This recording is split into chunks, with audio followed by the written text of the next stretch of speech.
আসসালামু আলাইকুম। আশা করি সবাই ভালো আছেন। আবারও আপনাদের মাঝে একটি লাভ স্টোরি নিয়ে আসলাম। আজকের লাভ স্টোরিটা হলো শিকলবন্দি ভালোবাসা।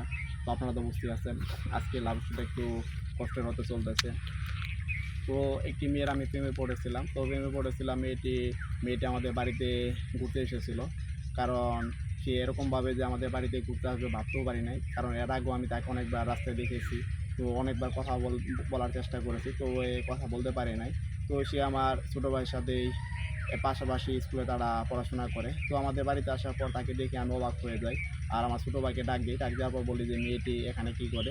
তো আমার ছোটো ভাই বলে যে, সে নাকি তার একটা বই নিয়ে আইছিল। তো বই নিতে সে আমাদের বাড়িতে আইছে। তো আমি বললাম, "আচ্ছা সমস্যা নাই।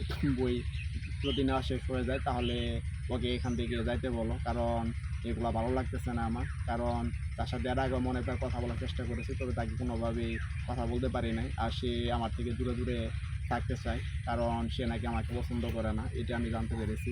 তো এগুলা ছোটো ভাইকে বলার সাথে, সাথে ছোটো ভাই দেখি যে একটু পরেই তাকে সব কিছু বলতেছে। আর আমি এগুলা শুনতেছি অপর পাশ থেকে। তো সে মেয়েটি চলে যায় এখান থেকে।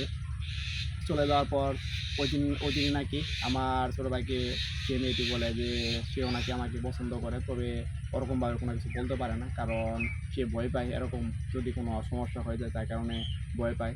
তো কিছুদিন পরেই সে একবার হ্যাঁ বলে দেয় আমাকে। তো তারপর থেকে তার সাথে মাঝে, মাঝে কথা বলতাম। তো এরকম কথা বলতে, বলতে হঠাৎ করে একদিন কী হয়ে যায় বুঝতে পারি না। যে তার সাথে আর কথা বলতে পারতেছি না আমি। সব জায়গা থেকে সে আমাকে ব্লক করে রেখেছে। তো সিমে ফোন দিলেও ফোন বন্ধ। আর মেসেঞ্জারেও ফোন যায় না, ব্লক করা।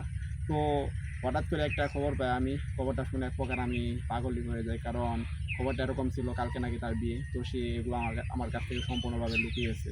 তো আপনারা এতক্ষণ পর্যন্ত যারা আমার লাভ স্টোরিটা শুনলেন তাদেরকে অসংখ্য ধন্যবাদ। আবারও দেখা হচ্ছে আপনাদের মাঝে পরবর্তী কোনো লাভ স্টোরি নিয়ে।